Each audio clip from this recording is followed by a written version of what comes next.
Բարի երեկո ժողովուրդ ջան։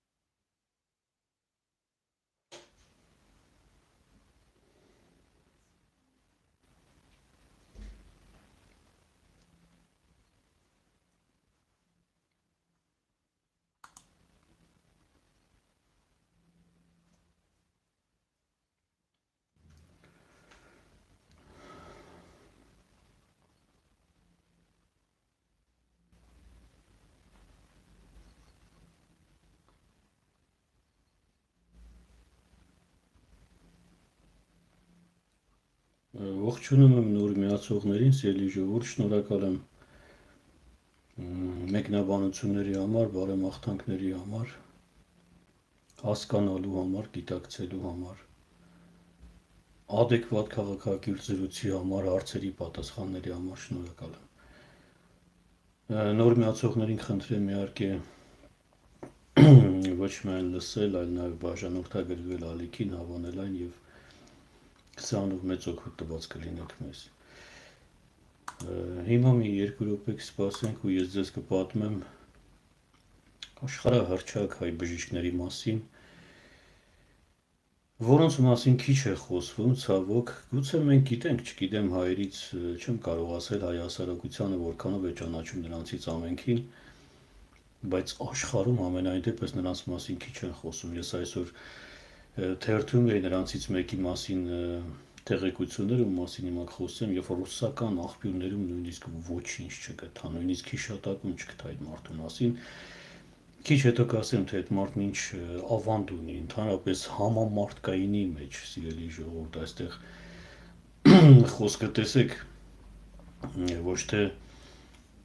այլ երկրների բանակում ծառայած կամ չգիտեմ ռազմական գործին այսպես միջամտած գեներալների, զորավարների, չգիտեմ ինչի մասին չէ խոսք, հա, գիտնականների, որ զարգացրեցին այլ երկրների գիտությունը, խոսքը դրա մասին չէ, որ մենք այսպես հակասական կարծիքներ կազմենք,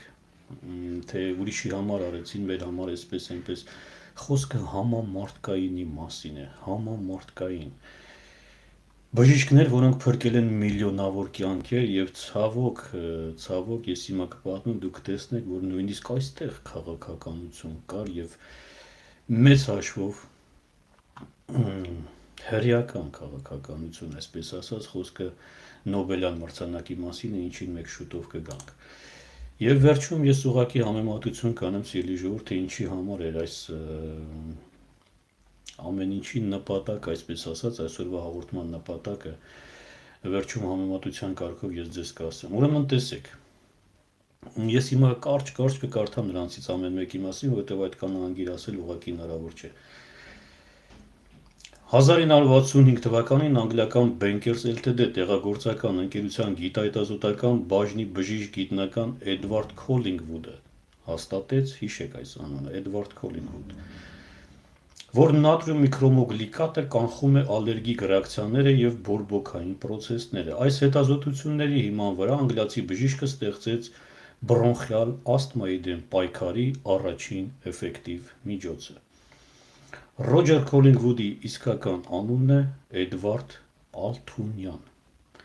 Ծնված 1922 թվականի օկտեմբերի 24-ին Հալեպում Էրնեստ եւ Դորա Ալթունյանների ընտանիքում։ Ես հնարավորինս կարճ կասեմ ամեն մեկի մասին, չեմ մանրանաս ելի ժողովուրդ, նրանց ում կհետաքրքրի արդեն ծավալուն ինֆորմացիան կարող է գտնել իմ առաջին երկու գրքերում եւ երրորդում նույնպես։ Ուրեմն Էդվարդը մանկուց տառապում էր մաշկաբորբով, ինչպես էր Ալթունյանները հայտնվել Սիրիայում, որտեղ տղան ծնվել էր Հալեպում։ 1800-ականների վերջերին սկիզբ առած Համիդյան ջարդերից փրկվելով Էդվարդի պապը հայտնի բժիշկ Ասատուր Ալթունյանը շատ հայտնի բժիշկ էր Հալեպում, մինչև այսօր նրա հիվանդանոցը կա եւ խոսում է նրա մասին։ Տեղափոխվել էր Սիրիա եւ Հալեպում հիվանդանոց հիմնել, որը երկար տարիներ ղեկավարում էր նրա որդին Էրնեստ Ալթունյանը, այսինքն Էդվարդի հայրը։ Սիրիայում սկիզբ առած ներքաղաքական խնդիրները ստիպեցին Ալթունյաններին տեղափոխվել Մեծ Բրիտանիա։ Բրիտանիայում Էդվարդը բժշկական բարձրագույն կրթություն ստացավ ընտրելով հոր եւ պապու մասնագիտությունը, տեսեք քանի սերունդ է գալիս։ Մաշկավորմով տառապելու արդյունքում երիտասարդի մոտ ի հայտ եկան բրոնխիալ ասթմայի նշաններ։ Այդ ժամանակ նա վերադարձել էր Հալեբ եւ սովորում էր բժշկական քոլեջում։ Երբ սկսվեց երկրորդ աշխարհամարտը, Էդվարդը վերադարձավ Անգլիա եւ թաքցնելով առողջական խնդիրները, թաքցրել էր, որ մաշկավորում ունի։ Ծառայության անցավ բրիտանական թագավորական ռազմաօդային ուժերում։ Նրան գործուղեցին Աֆրիկայի Ռոդեզիա։ Օդաչու Ռոջեր Քոլինգվուդը դարձավ երկրորդ աշխարհամարտում բրիտանական թագավորական ռազմաօդային ուժերի ամենահայտնի ռմբակոծիչ հրահանգիչը եւ պարգեւատրվեց պատվավոր խաչ մեդալով։ Նա նաեւ մշակել եւ ստեղծել է գիշերային թռիչքների մեխանիզմն ու կիրառման մեթոդիկան բրիտանական ռազմաօդային ուժերի գիշերային թռիչքների մեխանիզմն ու կիրառման մեթոդիկան։ Բայց սա ընդհանրապես օդաչու եւ ճարտարագետ, այսպես հիմա տեսեք ինչ է անում այս մարդը։ Պատերազմից հետո Ալթունյանն ընդունվեց Քեմբրիջի բժշկական ֆակուլտետ։ Ասթմայի նոպաներն այդ տարիներին ավելի հաճախակի էին դարձել եւ երիտասարդ գիտնականն իրեն նվիրեց դրա դեմ դեղամիջոց գտնելուն, թեև նա ալերգիկ էր, սակայն դա չխանգարեց իր օրգանիզմի վրա ավելի քան 1000 փորձարկումներ անցկացնել ինքն իր օրգանիզմի վրա։ 1965 թվականին Ռոջերը այդքան փորձարկումներից հետո իր մարմնի վրա հայտնագործեց ասթմայի դեմ առաջին դեղամիջոցը։ Սիրելի ժողովուրդ, ես ամենայն դեպս 65 թվականին, չէ 65 թվականն էլ, բայց երբ որ 65 թվականին Էդվարդը հայտնագործեց առաջին այդ էֆեկտիվ միջոցը, դուք պատկերացնում եք բրոնխիալ ասթմայով քանի, ես չգիտեմ, միլիոնավոր մարդիկ են տառապում բրոնխիալ ասթմայով եւ ինչ էր այս մարդկանց վիճակը մինչեւ 1965 թվականը։ Գիտական հետազոտությունների մեջ ավելի առաջ գնալով գիտնականը ստեղծեց նաև ասթմայի բուժման համար նախատեսված ինգալյատորը, այդ հայտնի ինգալյատորը, որ ասթմատիկները միշտ պահում են։ Ապա նաև քթի եւ աչքերի սփրեյները։ 1970-ին նա տեղափոխեց Ավստրալիա։ Բազմաթիվ փորձարկումներն արդեն թունավորել էին հանճարի գիտնականի օրգանիզմը։ Ավստրալիայի մեղմ կլիմայի շնորհիվ նա ապրեց եւս 17 տարի։ Ռոջեր Էդվարդ Քոլինգվուդ Ալթունյանը մահացավ 1987 թվականի դեկտեմբերի 1-ին։ Նրա անունը ներառված է աշխարհի լավագույն գիտնականները գրքում։ Սա առայժմ մեկ մարդու մասին եմ ես խոսում, իհարկե ես չեմ ասում հայ հասարակությունը գուցեև լսել է, գուցեև ճանաչում է նրան, սիրելի ժողովուրդ, բայց եկեք այս մարդու ավանդը նայենք, համամարտկային, կրկնում եմ, այս մարդը ատոմային զենք չէր ստեղծել, չգիտեմ, ԽՍՀՄ միջուկային ծրագրում չէր աշխատել, չգիտեմ, ԱՄՆ-ի Մանհեթենյան նախագծում չէր աշխատել, աշխատել էր համամարտկայինը ստեղծելու համար եւ միլիոնավոր կյանքեր փրկել։ Հիմա հաջորդը կարճ կներկայացնեմ, որպեսզի ձեր ժամանակը չխլեմ եւ ձեզ ձանձրալի չլինի, սիրելի ժողովուրդ։ 1971 թվականին ամերիկացի մի բժիշկ գիտական հոդված հրապարակեց, որում պնդում էր, որ մարդու մարմնի հիվանդ եւ առողջ բջիջները տարբեր կերպ են արձագանքում մագնիսառեզոնանսային ազդեցությանը։ Բժիշկը վստահեցնում էր, որ ինքը հայտնագործել է այնպիսի մի սարք, որով կարելի է կենդանի օրգանիզմում ուռուցքային հյուսվածքները տարբերակել նորմալ հյուսվածքներից, ինչը թույլ կտա ախտորոշել ուռուցքները։ Այն ժամանակներում նման հայտարարությունը վստահություն չէր ներշնչում։ Գյուտարար բժիշկը մարդու մարմինը սքանավորելու համար արտոնագրման հայտ է ներկայացնում եւ այն ստանում է միայն 3 տարի անց։ Առաջին փորձը դարձյալ մի հատ տեսեք, սիրելի ժողովուրդ, առաջին փորձը դարձյալ բժիշկն արեց ինքն իր վրա։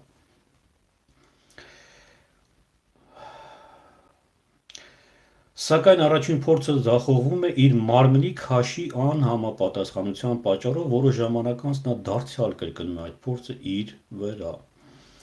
Որոշ ժամանակ անց նա կրկին փորձարկում է արդեն 3-րդ անգամ եւ ապացուցում է իր պնդումը, այսինքն որ հիվանդ բջիջները կարելի է տարբերակել։ Ինչպես շատերդ հասկացաք, սիրելի ժողովուրդ, հանճարեղ այս բժիշկը Ռայմոնդ Դամադյանն էր, նա, ով ստեղծեց աշխարհում առաջին անգամ մագնիսառեզոնանսային շերտագրման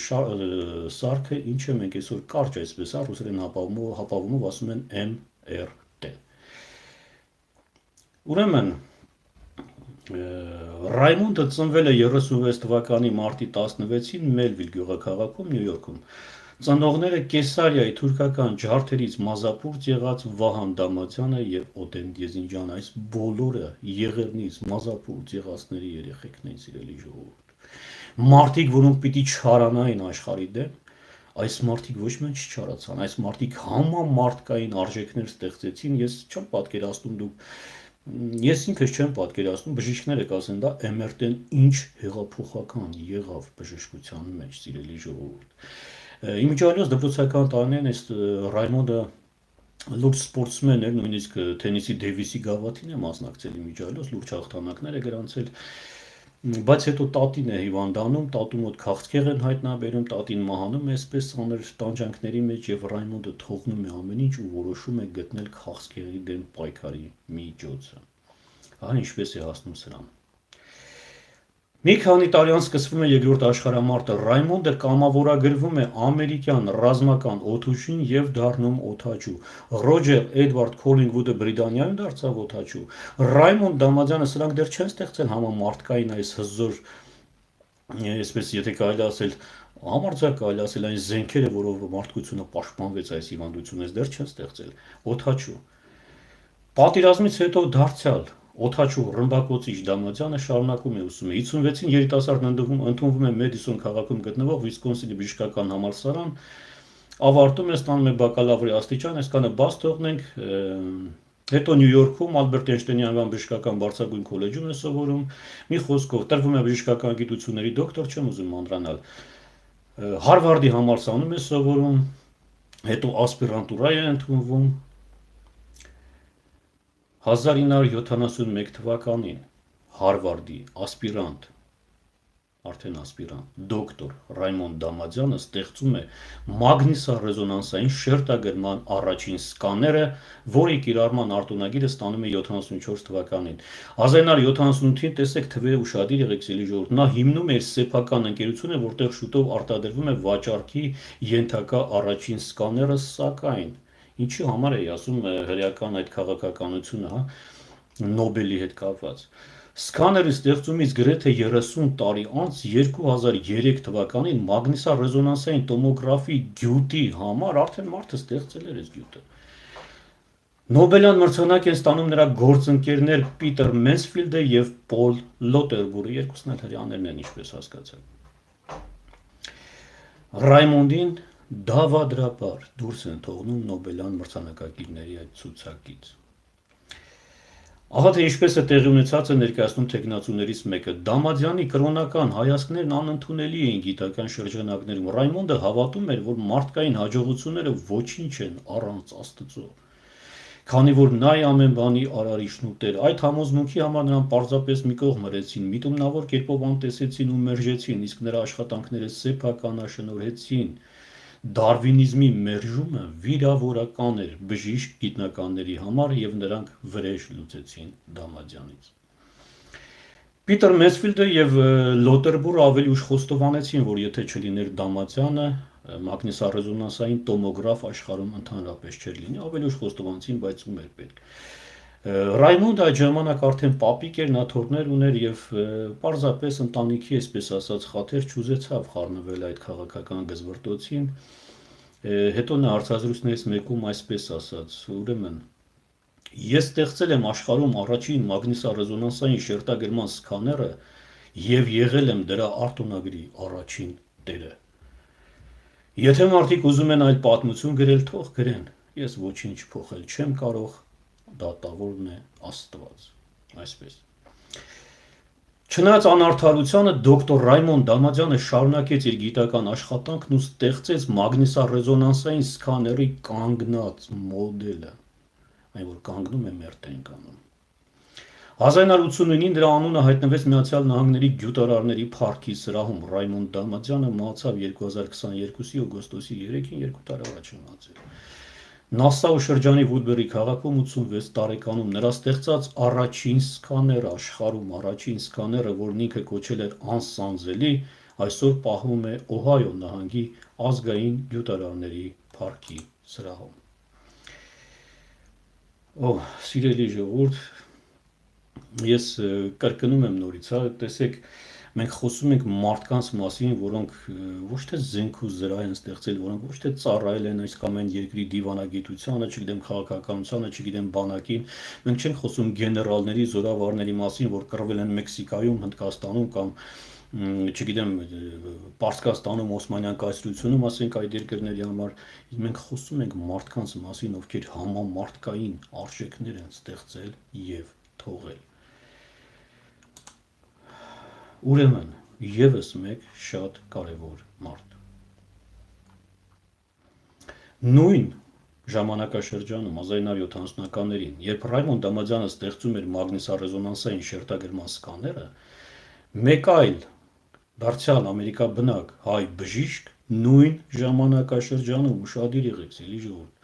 նախագծում էր աշխարհում առաջին պոզիտրոնային էմիսիոն տոմոգրաֆիայի սկաները, PET սկաներ, սա մենք այսօրվա այդ բժշկության լեզվով ասում ենք կատե։ Մեկ այլ բժիշկ ստեղծում էր կատեն։ Պոզիտրոնային էմիսիոն տոմոգրաֆիա, սա կոչվում է PET սկաներ։ Այդ բժիշկը Միքայել Տեր-Պողոսյանն էր, ծնվել է 25 թվականի ապրիլի 21-ին Բերլինում թուրքական ջարդերից մազապուրծ եղած Տեր-Պողոսյանների ընտանիքում, այս ժողովուրդը մազապուրծ եղած Հասան աշխարհով մեկ։ Եվ այս ժողովրդի արդեն երեխաները, արդեն հաջորդ սերունդը 2-3-4 սերունդ էլ չէր անցել, սիրելի ժողովուրդ։ Այս երեխաները, որ ծնվել էին այլ երկրներում, արդեն նրանց ընտանիքը, նրանց ծնողները արդեն վերապրել էին ցեղասպանությունը, բայց նրանք տեսեք ինչեր արեցին։ Դպրոցն ավարտելուց հետո Միքայելն ընդունվում է Փարիզի համալսարան, 42-ին ավարտում է, նորից չմանրանանք, այնուհետև ընդունվում է ռադիոմի բժշկական համալսարան, Նոբելյան մրցանակի դափնեկիր Իրեն Կյուրիի ամբիոնը, այսա շատ մեծ դեր է խաղում Միքայելի կյանքում։ 46-ին ռադիոմի համալսարանը Միքայելին գիտությունների դոկտորի աստիճան է շնորհում։ Հիմա տեսեք, Գերմանիայում արդեն այդ քաղաքական խառը վիճակների արդյունքում 46 թվականին ընտանիքը գաղթում է ԱՄՆ Գերմանիայից։ 21-ամյա գիտնականը շարունակում է ուսում ԱՄՆ-ում եւ ընդունվում է Սենթ Լուիսի Վաշինգտոնի համալսարան, որտեղ ֆիզիկայի ամբիոնը ղեկավարում էր մեկ այլ Նոբելյան մրցանակակիր Արթուր Կոմպտոնը։ 48-ին Վաշինգտոնի համալսարանը Միքայել Տեր-Պողոսյանին մագիստրոսի կոչում է շնորհում, իսկ 1950-ին միջուկային ֆիզիկայի դոկտորի կոչում։ Նույն թվականին 25-ամյա երիտասարդն աշխատանքի անցնում Մալինկրոտի ռադիոլոգիայի ինստիտուտի միջուկային ֆիզիկայի ամբիոնում, այդ ամբիոնում աշխատելու տարիներին էլ հենց Միքայելը ստեղծում է այս էմիսիոն տոմոգրաֆիայի սարքը, այդ կատեն, այսպես ասած։ 1961 թվականին նրան ճառագայթային հետազոտությունների կենսաֆիզիկայի եւ ֆիզիոլոգիայի պրոֆեսորի կոչում են շնորհում։ 1973-ին նա դառնում է Մալինկրոտի համալսարանի ռադիոակտիվ հետազոտությունների ամբիոնի վարիչը։ Քարտնաջան գիտական աշխատանքի արդյունքում 1978-ին պրոֆեսոր Միքայել Տեր-Պողոսյանը ստեղծում է արդեն ասացի սկաները ներքին օրգանների ուսումնասիրության ռադիոնուկլիդային հետազոտության մեթոդ, այսինքն արդեն հասկացաք, չէ՞, ռադիոակտիվ նյութը, որ ներարկում են եւ շերտագրում, այսպես ասած։ Բազմամյա գիտական գործունեության ընթացքում Միքայելը անհաշվելի հաջողությունների հասել նաև ԱՄՆ միջուկային գիտության ոլորտում եւ արժանացել բազում մրցանակների։ 87-99 թվականներին պրոֆեսոր Միքայել Տեր-Պողոսյանը աշխատել է ԱՄՆ էներգետիկայի նախարարությունում եւ ԱՄՆ առողջապահության ազգային ինստիտուտում որպես գլխավոր խորհրդական։ Այսպես համաշխարհային բժշկության մեջ հեղափոխություն կատարած հայ գիտնականը հանկարծամահ եղավ 1996 թվականի հունիսի 19-ին Փարիզ վերջին այցելության ժամանակ։ Հարցն այն է, սիրելի ժողովուրդ, որ այսպես կարելի անդադ շարունակել, անդադ ես բազմիցս խոսել եմ մեր հիմնականում բժիշկների մասին, խոսել եմ այո ամեն ոլորտում կարող են գտնել մեր ժողովրդին, ամեն բնակավարում, ամեն երկրի ամեն բնակավարում կարող են գտնել,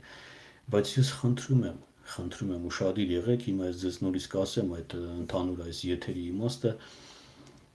մենք խոսում ենք մարդկանց մասին, որոնք համամարտկային արժեքներ են ստեղծել։ Հիմա եւս մեկի մասին ձեզ կարճ կներկայացնեմ, ես չգիտեմ ձեզանից ովքեր են այս մարդկանց ճանաչում, բայց Ուրեմն նորից 1970-ական թվականներ, նույն թվականներն են։ 1970-ականների սկզբին Ավստրալիայի հիվանդանոցներից մեկում դեռևս անհայտ ախտորոշմամբ հոսպիտալացվեց մի երեխա։ Որոշ ժամանակ անց նույն հիվանդությամբ հոսպիտալացվեցին նաև ուրիշ երեխաներ։ Անծանոթ հիվանդությունը երկար հետազոտելուց հետո ավստրալիացի գիտնականներից մեկը հայտնաբերեց դեռևս անհայտ վիրուսի տեսակ, 70-ական թվականներն են։ Այդ վիրուսը իր անիվանման կառուցվածքի համար ստացավ ռոտավիրուս անվանումը, լատիներեն ռոտա նշանակում է անիվ։ Մահաբեր այդ վիրուսի դեմ առաջին պատվաստանյութը ստեղծեց հայ ազգի բժիշկ Ալբերտ Կապիկյանը։ Կապիկյանը ծնվել է 30 թվականի մայիսի 9-ին և դարձյալ թուրքական ջարդերից ԱՄՆ գաղթած և Նյու Յորքում հաստատված Զավեն Կապիկյանի ընտանիքում բոլորը ցեղասպանության զոհերի երեխաներն էին, վերապրածների կամ զոհերի, չգիտեմ։ Դպրոցն ավարտելուց հետո երիտասարդն ընդունում է Քուինսի քոլեջ, այստեղ անցնենք, 56-ին ավարտում է համալսարանը, սա էլ անցնենք, 67-ին 38-ամյա գիտնականը նշանակվում է վարակիչ հիվանդությունների լաբորատորիայի համաճարակաբանության ամբիոնի վարիչ է դառնում։ 1970-ին դոկտոր Կապիկյանը 6 ամսով մեկնում է Մեծ Բրիտանիա, որտեղ ուսումնասիրում է շոտլանդացի հայտնի վիրուսոլոգ Ջուն Ալմեյդայի մեթոդը, ԱՄՆ վերադառնալուն պես վերսկսում է բժշկական հետազոտություններ ըստ Ալմեյդայի մեթոդի, օգտագործելով իմունային էլեկտրոնային մանրադիտակի մեթոդը, նա 1972 թվականին հայտնաբերում է նորովիրուսը։ Ըստ ամերիկյան ողջույնների, ասեմ սիրելի ժողովուրդ, որ մինչև Ալբերտ Կապիկյանի այս վիրուսի պատվաստանյութը գտնելը, ասում են, աշխարհով, ողջ աշխարհով մոտ 1 միլիոն երեխա ամեն տարի մահանում էր այս ռոտավիրուսից, որովհետև չկար սրա դեղամիջոցը։ Մոտ 1 միլիոն երեխա։ Դուք պատկերացնում եք այս մարդու արածի չափը, ավանդը, թողածը, հասկանում եք սիրելի ժողովուրդ։ Միլիոնավոր երեխաներ մահանում էին այդ ռոտավիրուսից և չգիտեին ինչա։ Ավստրալիացի բժիշկը գտավ այդ նոր վիրուսը, բայց Ալբերտ Կապիկյանը գտավ դրա դեմ դեղամիջոցը։ 1973-ին Ալբերտ Կապիկյանն իր երկու գիտնական ընկերների հետ հայտնաբերում է հեպատիտ A շտամը։ Գիտական տքնաջան աշխատանքի արդյունքում դոկտոր Կապիկյանը 1998-ին ստեղծում է մահաբեր ռոտավիրուսի դեմ առաջին պատվաստանյութը։ Աննախադեպ հայտնագործության համար Վաշինգտոնում գտնվող Սաբինի պատվաստանյութերի ինստիտուտը նրան պարգևատրում է գիտության մեջ բարձրագույն Սաբինի ոսկե մեդալով։ Նույն թվականին Ալբերտ Կապիկյանին ընկերները էին ասում, նշանակվում է ԱՄՆ Առողջապահության նախարարության ալերգիայի և վարակիչ հիվանդությունների ազգային ինստիտուտի փոխտնօրեն։ Նա սկսում է աշխատել արդեն երկրորդ սերնդի պատվաստանյութը ստեղծելու և այն աշխարհում տարածելու համար։ Պատվաստանյութն աշխարհում հասանելի դարձնելու համար դոկտոր Կապիկյանը սկսում է աշխատել բարեգործական կազմակերպությունների հետ։ Ահա թե ինչպես իր անցած ճանապարհը նկարագրում դոկտոր Ալը, համամարտկայինին նվիրվելու իմ անհագ ձգտումը երկու պատճառ ունի։ Առաջին, ես երազում էի բուժել քրոջս, որը վիրահատական անհաջող միջամտությունից հետո պարանոցից ներքև պարալիզացվել էր, և երկրորդ պատճառը իմ ծնողների փախուստն էր ցեղասպանությունից և մորս փրկվելը, չէ որ ես չէի լինի առանց նրա։ Իրականում ողջ պատմությունը, սիրելի ժողովուրդ, այսպես ծավալուն պատմություններն ավելի հետաքրքիր են, ես հիմա ձեզ հատվածներ եմ կարդում, հիմա նորից ընդամենը մի հոգու մասին, հուսով եմ չեմ ձանձրացնում ձեզ։ Շատ կան հանճարեղ հայ բժիշկներ, բայց սրանք նրանք են, այն մարդիկ են, որ համաշխարհային պատմության մեջ այսպես շուռ են տվել բժշկության մեջ բոլոր պատկերացումները, և այս մարդկանց մասին պատկերացրեք, ես բացել եմ ռուսական աղբյուրները, այդ հրեաների մասին գրված է, այդ Լոտենբուրգ, չգիտեմ ինչ, այս կողմենքով չի հիշատակվում անգամ Ռայմոն Դամադյանի մասին, որ այս մարդն է ստեղծել Էմերտեն, չի հիշատակվում։ Հիմա տեսեք ևս մեկ հանճարեղ կերպար, շատ հանճարեղ կերպար։ 1915 թվականին ֆրանսիական կառավարության խնդրանքով Հարվարդի համալսարանից վիրաբույժ վնասվածքաբանների խումբ է ժամանում Անտանտի եվրոպական հիվանդանոցներ, առաջին համաշխարհային պատերազմի տարիներն են, որտեղ մասնագետների պակասի պատճառով հազարավոր զինվորներ էին մահանում։ Բժիշկներից մեկն առանձին բաժանմունք է բացում, որտեղ 3 տարի շարունակ վիրահատում է դիմացանոթային վիրավորում ստացած շուրջ 3000 զինվորների, կիրառելով նորագույն մեթոդներ։ 1918 թվականին եվրոպացի զինվորները 35-ամյա այդ բժիշկին նոր անուն են տալիս՝ արևմտյան ճակատի կախարդ։ Իհարկե ամենասիրուն իմաստով արևմտյան ռազմաճակատի կախարդ դեսպես, որովհետև անհասկանալի էր, թե ինչ էր անում այս մարդը։ Ֆրանսիական կառավարությունը եւ Անգլիայի Գեորգ 5-րդ թագավորը նրան հանձնում են իրենց պետությունների բարձրագույն պարգևները։ Այդ բժշկի անունն էր Վարազդատ Կազանջյան։ Վարազդատը ծնվել է 1879 թվականի մարտի 18-ին արևմտյան Եփրատի ափին գտնվող գեղատեսիլ Երզնկայում պղնձագործ Հովհաննես Կազանջյանի եւ Աննա Սիրունյանի ընտանիքում 1905-ին նա ԱՄՆ քաղաքացիություն է ստանում, արդեն Համիդյան ջարդերից գաղթել են, որոշում է ատամնաբուժություն սովորել, անգլերենը կատարելագործելու համար տեղափոխվում է Բոստոն, ընդունվում է անգլերենի բարձրագույն դպրոց, այսպես անցնենք կամաց-կամաց թվերով Հարվարդի համալսարանի ատամնաբուժական դպրոցն է ավարտում։ Այդ ժամանակներում դիմացնոտային վնասվածքները, ինչպես եւ բազմաթիվ հետվիրահատական եւ բնածին դեֆորմացիաներ բուժվում էին Հարվարդի ստամատոլոգիական դպրոցի կլինիկայում։ Երիտասարդ բժիշկը հետաքրքրվում է դիմացնոտային վնասվածքներով եւ կոտրվածքներով։ 1905-ին ավարտում է Հարվարդի դպրոցն ու ստանում բժշկական գիտությունների դոկտորի աստիճան։ Այնուհետև կլինիկայի ներսում առանձին բաժանմունք է բացում եւ սկիզբ դնում իր երկարամյա բժշկական կարիերային համագործակցելով Հարվարդի կլինիկայի հետ որպես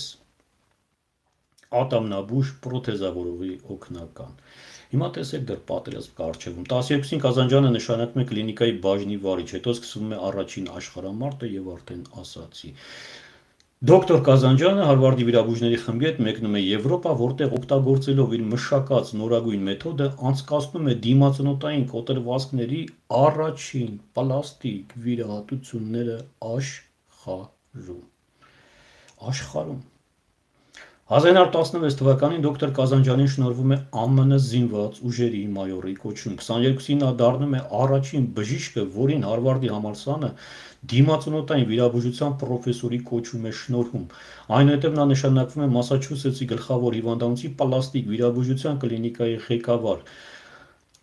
Հարվարդի բժշկական դպրոցի, ինչպես նաև ԱՄՆ պլաստիկ վիրաբուժության առաջին պրոֆեսոր Կազանջյանը ստեղծում է դիմացնոտային առաջին պրոթեզները։ Նրա մշտական հիվանդներից է դառնում դիմացնոտային ոսկորի քաղցկեղից տառապող Զիգմունդ Ֆրոյդը։ Կազանջյանը եղել է վիրաբույժների ամերիկյան քոլեջի ակնաբուժության քիթ կոկորդ ականջ ամերիկյան վիրաբուժական ակադեմիա եւ ատամնաբուժների ամերիկյան քոլեջի խորհրդի անդամ, ինչպես նաև պլաստիկ վիրաբույժների ամերիկյան միության դիմացնոտային վիրաբուժության ամերիկյան միության եւ պլաստիկ ու վերականգնողական վիրաբուժության միությունների նախագահ, չգիտեմ հասցրեցիք հաշվել թե չէ։ ԱՄՆ առաջին պլաստիկ վիրաբույժ, համաշխարհային պլաստիկ վիրաբուժության հիմնադիր, Հարվարդի համալսարանի պատվավոր պրոֆեսոր Վարազդատ Կազանջյանը Երզնկայից Արևմտյան Հայաստանի մահացավ 1974 թվականի հոկտեմբերի 19-ին Մասաչուսեթսի Բելմոնտ քաղաքում։ Ընդամենը 4 հոգու անուններ սիրելի ժողովուրդ, ես կարող եմ շարունակել։ Դոկտոր Ջոն Նաջարյան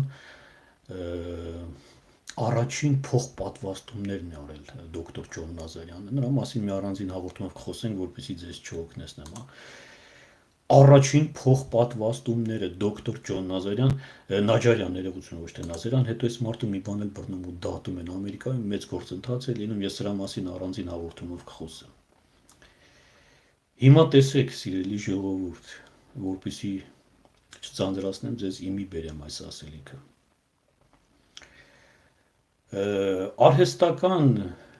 չափանիշին փաստերը, արհեստական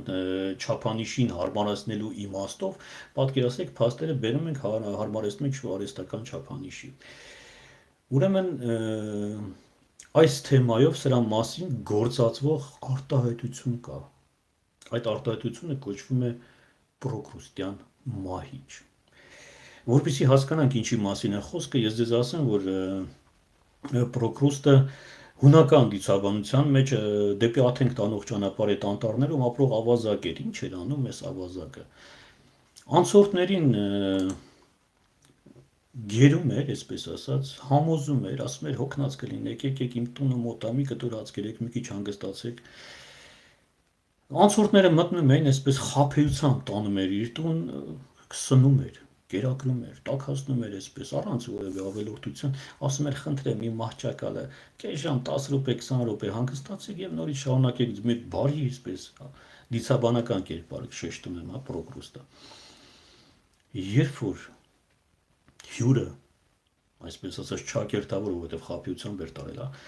պարկում էր այդ անկողնում, ինչ էր անում Պրոկրուստը։ Պրոկրուստը կապում էր նրանց անկողնում եւ ում ոտքերը, որ կախվում էին անկողնուց դուրս, Պրոկրուստը կտրում էր նրանց ոտքերը։ Ում ոտքերը, որ կարճ էին եւ չէին հասնում անկողնուց, այլին Պրոկրուստը բռնում էր ու այսպես ձգում էր այդ լարերով, քաշում էր այդ մարդկանց, ճորտում էր այսպես տնավարի ասած։ Ինչու՞մն է սրա իմաստը։ Պրոկրուստը ատում էր ամեն ինչ, ինչը չէր համապատասխանում իր ստանդարտներին։ Պրոկրուստը փորձում էր բոլորին հարմարեցնել այդ իր ստանդարտներին, ասում էր սա, այս անկողինը չէ, մահճակալը կառուցված էր Պրոկրուստի հենց այդ մարմնի չափերով, հա, նրա ստանդարտներով էր կառուցված։ Եվ բոլոր նրանք, ովքեր չէին համապատասխանում այդ ստանդարտին, իսկ ոնց պիտի իմանալ համապատասխանում են թե չէ, տանում էր, ասում էր պարկեք։ Պարկում էին, մեկի ոտքերը կարճ էր, մեկի ոտքերը երկար էր, ասում էր հո, դուք չեք համապատասխանում իմ ստանդարտներին, եւ ուրեմն ձեր ոտքերը կամ կտրում են, կամ էլ ես ձեզ քաշում եմ այնքան, մինչեւ դուք երկար եք, մինչեւ հասնեք այդ ստանդարտներին։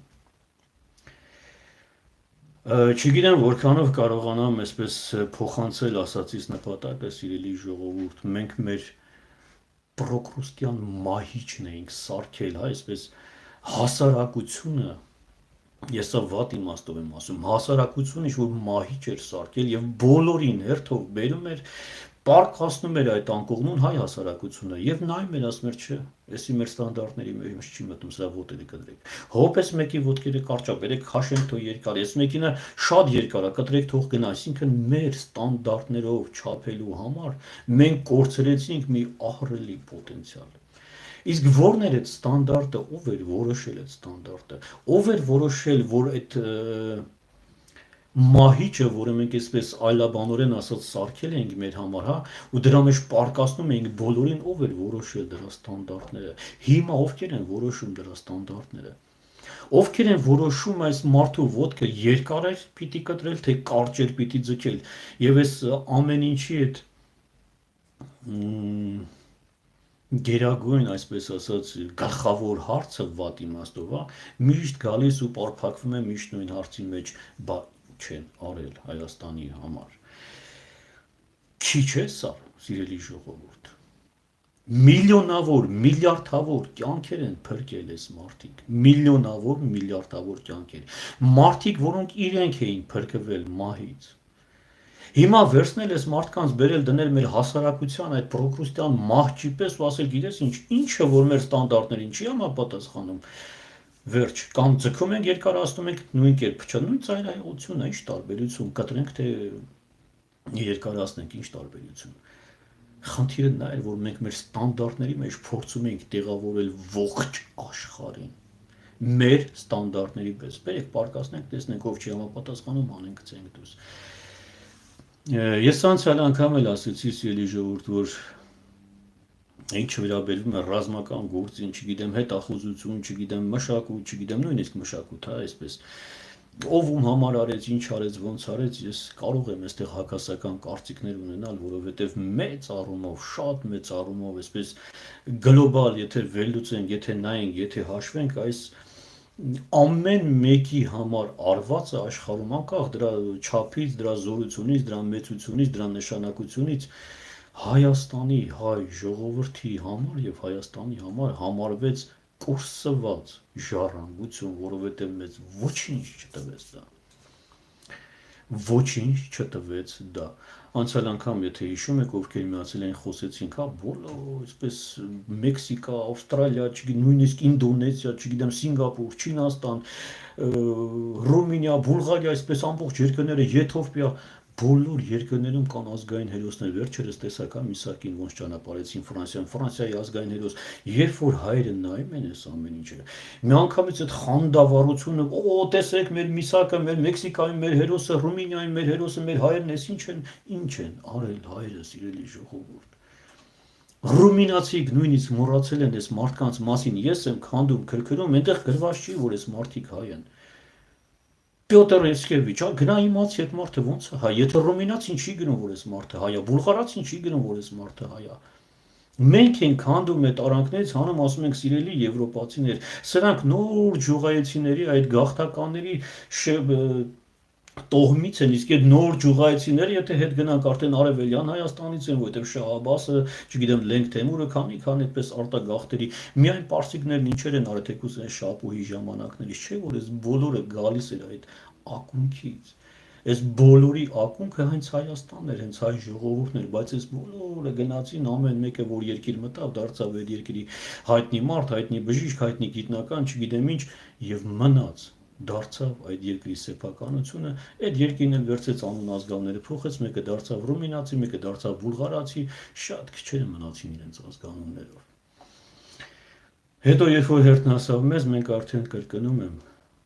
բոլորին դրեցինք մեր Պրոկրուստյան այդ մահճի մեջ եւ սկսեցինք չափել, հասկանալու համար, եթե մեր ստանդարտներին չի համապատասխանում, կամ ոտքերը կտրում ենք, կամ ոտքերը քաշում ենք, այս երկուսն էլ ծայրահեղություն են, բայց ով էր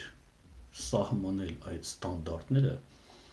ըստ որոնց այս մարդկանց պետք էր չափել ըստ այդ ստանդարտների։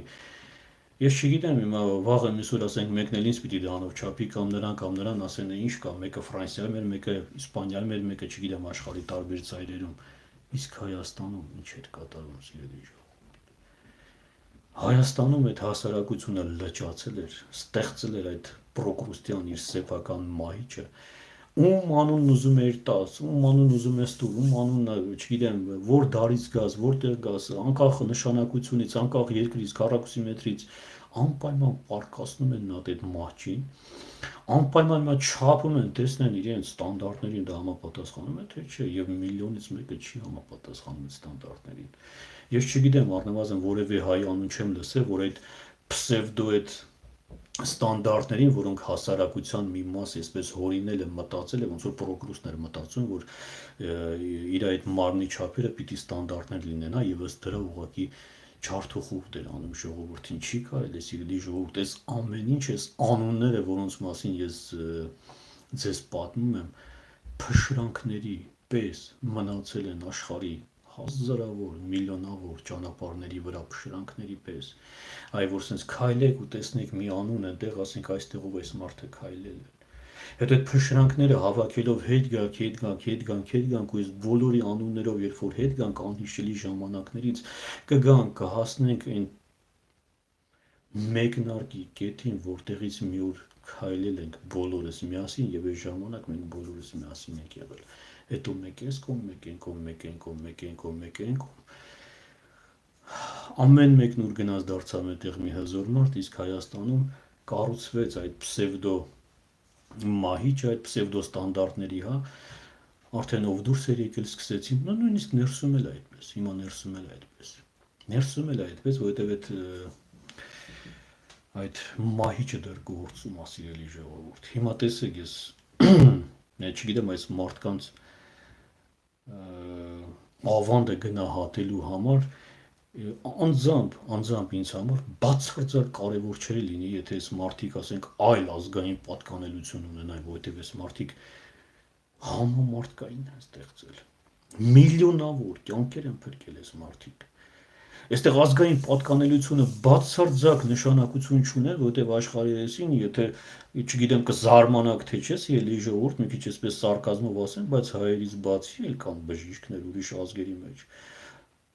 Շատ հզոր բժիշկներ, հնդիկներ, չգիտեմ, նույն հրեաները, նույն ռուսները, նրանք սա կարևոր չէ, ազգային պատկանելության մասին չի խոսքը։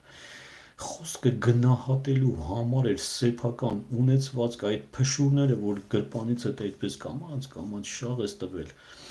հասկանալով, որ գրպանիցդ մի բան պակասեց, բայց դու հետ չեկար դրա հետևից։ հետ չեկար դրա հետևից։ Ոչ մեկ հետ չեկավ, այդ փշուրները մնացին ամբողջ աշխարհի ճանապարհների վրա այսպես շախտված ու ոչ մեկը հետ չգնաց այդ ճանապարհներով հավաքի այդ փշրանքները, ասի սիրելի ժողովուրդ, չէ որ այս բոլոր փշրանքները մի մարմնի կտոր էին։ Ախր մի մարմնից են փոխվել սրանք։ Մի փշուր ընկավ Մեքսիկայում այն թափից գնաց հասավ Մեքսիկա, դարձավ Մեքսիկայի ազատագրական պայքարի հերոս գեներալ, Պարսկաստանի գեներալ, չգիտեմ, Ինդոնեզիայի գեներալ, չգիտեմ ինչի գեներալ, բա ոնց եղավ սիրելի ժողովուրդ, ոչ մեկը հետ չգնաց այդ ճանապարհներով։ Այս հիմա փորձում եմ հետ գնալ այդ ճանապարհներով ցույց տալու համար, որ այս փշրանքները հավաքելու դեպքում հնարավոր է վերակառուցել այդ մարմինը, որից այդ փշրանքները փոխվել են, կրկնում եմ, ջարդ ու խուրդ անելով այդ պրոկրուստյան այդ մահիճը, հասարակության այդ ստեղծած այդ պսևդո այդ ստանդարտները չափող ինչ-որ բան ոչ ոք բարոյական որևէ իրավունք չունի չափել այդ ստանդարտների սիրելի ժողովուրդ։ Մեկը դուրս եկավ ենքով, մեկը դուրս եկավ ենքով։ Այսքանը հետո տեսնում եմ հարևանները ակտիվացել են, շատ լավ է որ ակտիվացել են, թող նրանք էլ լսեն կարդան։ Այսքան է սիրելի ժողովուրդ, չգիտեմ որքանով է հետաքրքիր առանձին հաղորդումներով ես կփորձեմ խոսել մեր բժիշկների մասին, այն մարդկանց մասին, ում անունները չկան գրքերում իհարկե, որովհետև բոլորի մասին գրքերում խոսել հնարավոր չի։ Իսկ մնացածը ում որ կհետաքրքրի արդեն ծավալուն ինֆորմացիան դուք կարող եք գտնել գրքերում, թե ինչպես ձեռք բերել, դուք արդեն այդ ամեն ինչի մասին գիտեք, հեռախոսահամարները կան։ Եվ դարձյալ կխնդրեմ հավանելու դեպքում իհարկե բաժանորդագրվեք ալիքին, կարող եք աջակցել ալիքին ցանկացողները իհարկե մեկնաբանել, խոսել adekvat եւ քաղաքակիրթ զրույցի սահմաններում, հակառակ դեպքում սիրելի ժողովուրդ ես գլուխ չեմ դնելու առավել այսպես կներեք ճակերտավոր խելացիների, դες այդքան ժամանակ եւ առողջություն չունեմ։ Մեզ պետք է adekvat եւ քաղաքակիրթ զրույց հասկանալու համար, թե այս փշրանքները ոնց պիտի հավաքենք եւ նորից վերակառուցենք այդ մարմինը։ Իսկ այդ փշրանքները կրկնում եմ մնացել են աշխարհի միլիոնավոր ճանապարհների վրա։ Եվ դուք ըստ պրոկրուստյան մահիճի այդ մարդկանց ասում եք չեն արել Հայաստանի համար, նրանք էլ հայ չեն։ Այդ ստանդարտները դուք չէիք որոշել սիրելի ժողովուրդ։ Այս բոլորը մի մարմին են եղել ժամանակին, այդ ստանդարտների մեջ դնելուց հետո սկսեցինք այս մարդկանց ոտերը կտրել, թևերը կտրել, ոտերը ձգել, թևերը երկարացնել եւ եկանք հասանք այս վիճակին։ Այսքան է սիրելի ժողովուրդ, հուսով եմ հետաքրքիր, հուսով եմ չձանձրացանք, կհանդիպենք արդեն մի շաբաթվա մեջ, մինչ այդ կփորձեմ եւս մեկ հաղորդում անել հայտնի մեր հայրենիների մասին։ Լավ մնացեք, անշարժ անփորձանք մնացեք, ավելանանք եւ չպակասենք եւ հնարավորինս սիրելի ժողովուրդ, հնարավորինս փորձեք լսել իրար, որովհետեւ մարդը որ անդադ խոսում է, նա ըստ լոգիկայի ուղղակի պիտի հասկանա, չէ, որ անընդհատ խոսողը լսելու ժամանակ չի ունենում։ Կես բառ ասում ես արդեն 1000 հոգի խոսում է, դու պիտի հասկանաս, են սիրելի հազարներ, դուք եթե կես բառից միանգամից խոսում եք, չեք սպասում լսեք։ Դու պիտի լսես, չէ, որ կարողանաս խոսել։ Եթե ես չլսեմ ձեզ, ես ոնց կարողանամ պատասխանել ձեզ, սիրելի ժողովուրդ։ Այսքանը լավ մնացեք, անփորձակ մնացեք, սիրելի ժողովուրդ, կհանդիպենք հաջորդ շաբաթ, ցտեսություն։